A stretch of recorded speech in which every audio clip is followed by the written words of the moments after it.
Oozing with keso, ang crispy crispy too. Charet. Minsan lang mag-request nanay ko ng kakainan. Ang problema, nakalimutan niya yung pangalan. Sabi niya basta nakakain na tayo doon, sa gitna may halaman. Sabi ko ito lang yung natatandaan kong meron yan, sa Katsusora, sa Trinoma. Pagpasok, agad kaming na-assist. Pag-upo naming apat sa couch, pumili na kami ng mabilis. Yang si Carl ang nag-serve sa amin. Ang gaan ng vibe niya. Yan ang inaabot, yung senior discount, kasama na. Isa sa panghalina ng Katsusora, yung salad bar nila. May kanin, sabaw, gelatin, mga prutas at gulay, may potato salad din.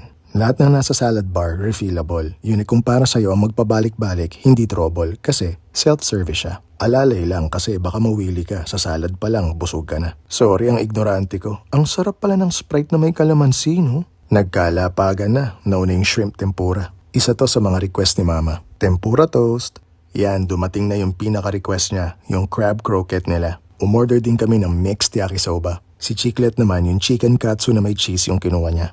Hindi maalat yung keso, masarap yung combination.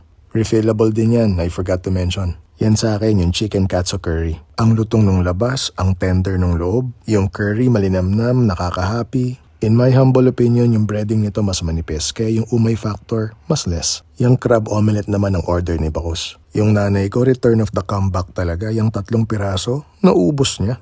Pero yung kanin niya, ako na tumira. Nilagyan ko sa ibabaw ng yakisoba. Maayos to, hindi maalat ang timpla, hindi ka kakabahan kahit makarami ka. Kung pagbabasihan yung personal na panlasa ko, tong crab omelette ni Bakus, wag to.